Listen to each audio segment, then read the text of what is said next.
Hello and welcome to Mastering in the Box. In today's video we're going to take a further look at referencing and how you can reference tracks inside of your DAW.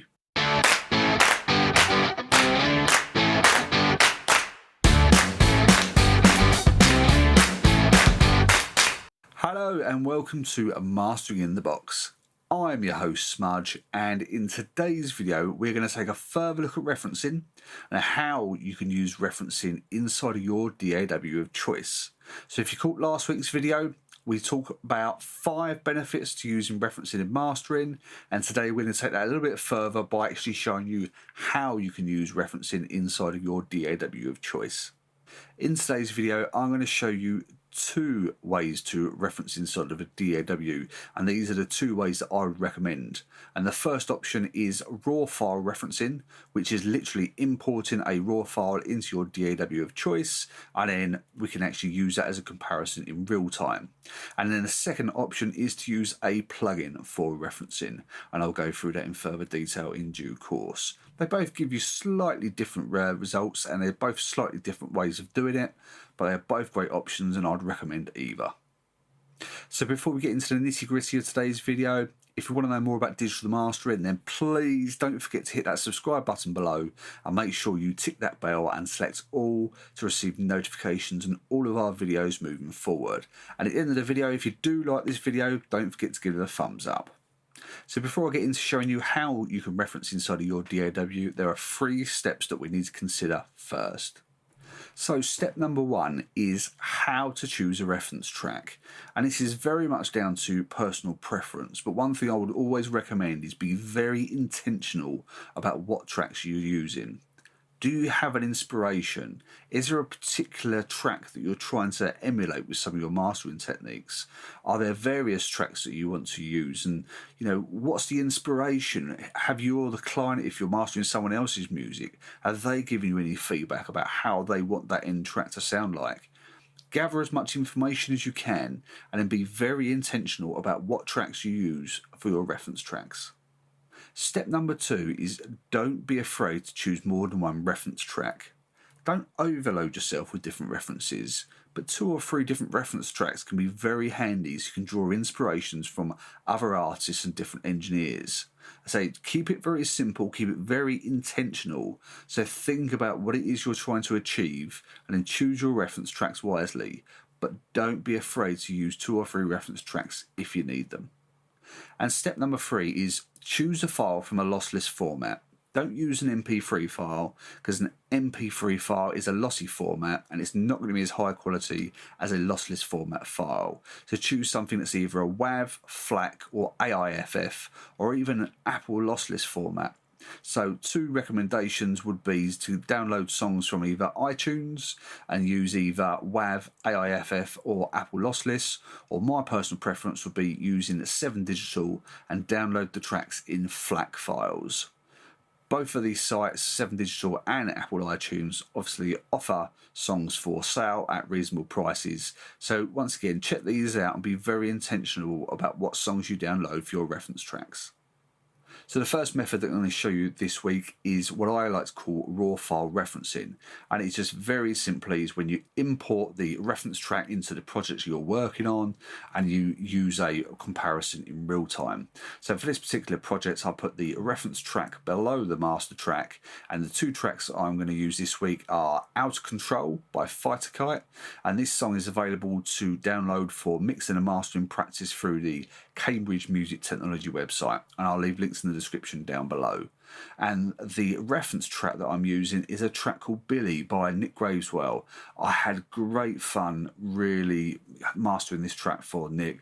It's a really good track, and the reason why I chose this is because the track Outa, it kind of had this like bluesy rock type vibe. It's very much along that kind of hard rock, but it's got that bluesy tinge to it, which is very much like Billy, and I thought this would be a great track to use as a reference track.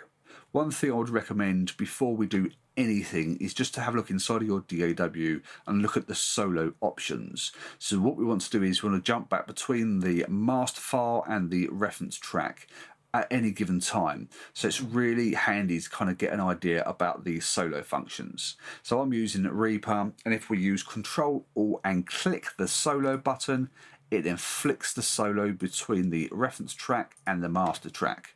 Inside the Studio One, if you take a look at your preferences and in advanced, and if you look at the console tab, there is an option called Solo Follows Selection.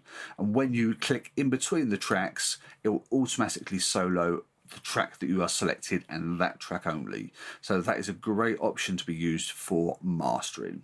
So if you're using another DAW, just have a look at some of the options around soloing and see what function you can get to solo individual tracks as you're going through your referencing process. So one of the first things we need to consider when referencing in this method is going to be volume, because volume is going to play a key factor in how we perceive the differences between the reference track and the master track. The thing about volume is just by having a louder song, it's going to make us perceive things to be better when they may not actually be, because we generally perceive loudness to be better. So we really need to start getting a comparison on a much more even keel. Now, some people, when it comes to mastering, some people like to add volume before processing, some people like to add volume after processing. There's different ways of doing it. Not one is better. They will give you different results. People have different opinions and different preferences, but I would recommend getting some kind of increased volume before you start processing when using this method, purely so you can start getting the volume on a much more even keel, and you're less likely to perceive things to be different or better due to a volume difference. Something else that we need to consider is how we're going to increase the volume of our master track in comparison to the reference track.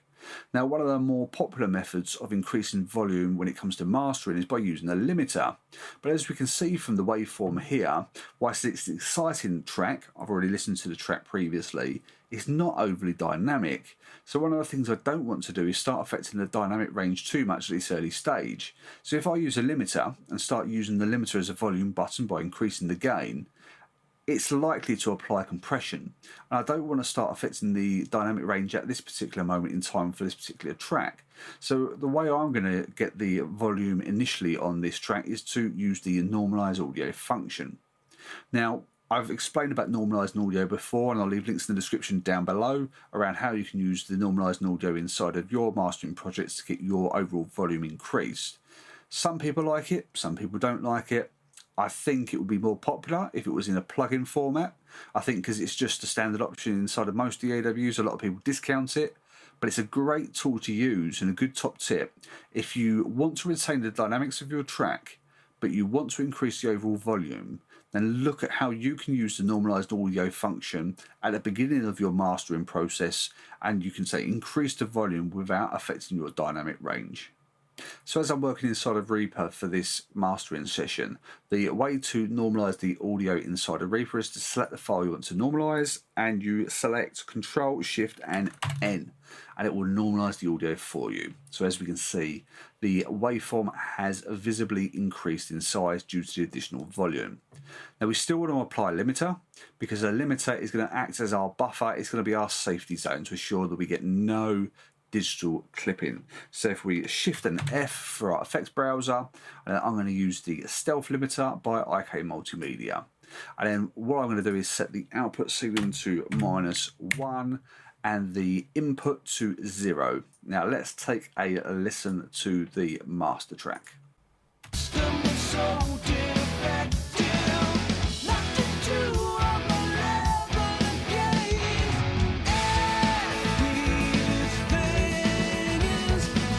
So there's still a little bit of gain reduction happening here, but that is far reduced than if we'd used the limiter to act as the volume button. So if we'd boosted the input, the gain reduction would be far in excess than what we're getting by using the normalized audio function. So it's just a great tip. If you want to try and retain the dynamics as best as possible, then use your normalized audio function. Let's just have a quick comparison between the reference track and the master track.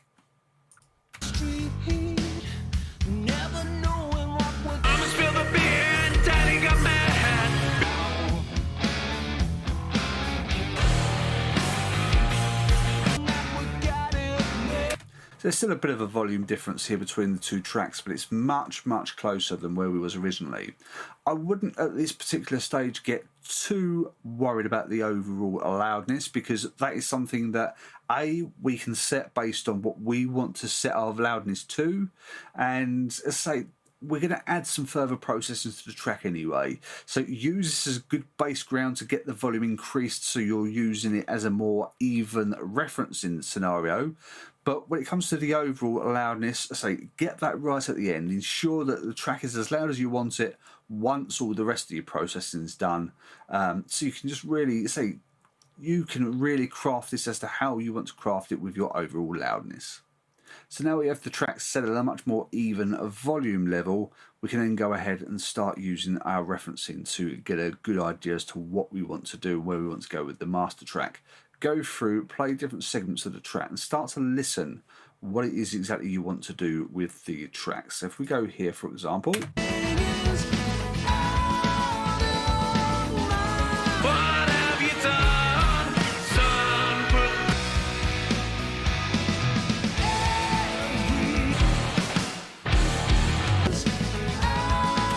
So one of the first things that really springs to mind is the low end. The low end on the reference track is much more rounded, much more aggressive. So that we can then use that to kind of guide us. Do we want to add some more low end to our master track? I think it could certainly do with some more in this particular situation. I'm not entirely sure I'd want to go as far as with Billy, because Billy was a much more aggressive song than the master file we're working on. But we can use that as a good guiding reference to start to think about how we can add some more low end, how we can round up the bass of our master track, and then process the file from there onwards. So just before we move on to the second method of referencing, just a couple of things to point out. I would normally put the limiter on the master track here, but if I do that, there is a chance that it may limit the reference track, so it's going to compress an already limited track. I don't want that. So that's why I put the limiter on the individual track in this particular scenario. And the other thing to mention is just go through and start to listen to things in phases. Listen to the song in phases, listen to the low end, your mid frequencies and your high end. How are the dynamics interacting between each of those frequency bands?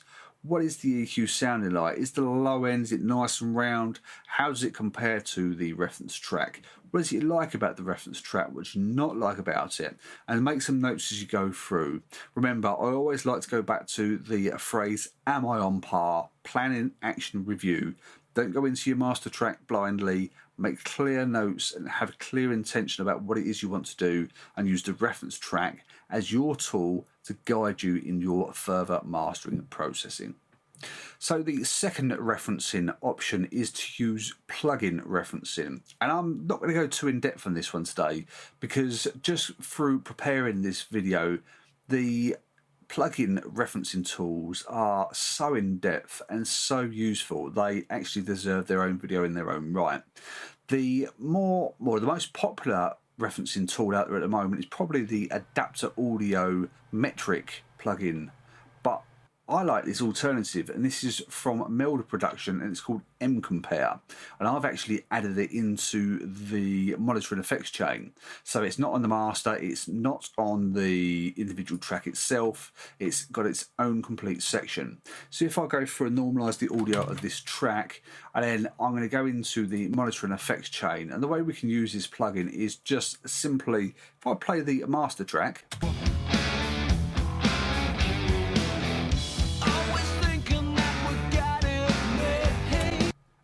I can then actually just click on this box here. I can load in our reference track and just click on this box, and it'll give me the alternative reference sound. Let's take another listen.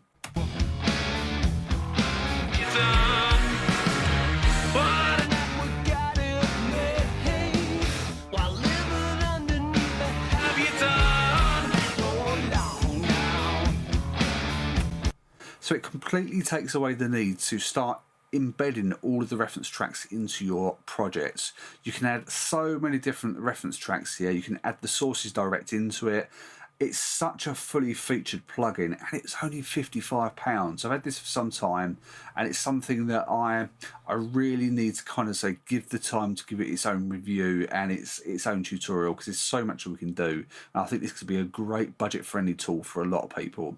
I don't want to get too involved into this plugin today. It's just to give you a bit of an overview as to some of the tools that you can use.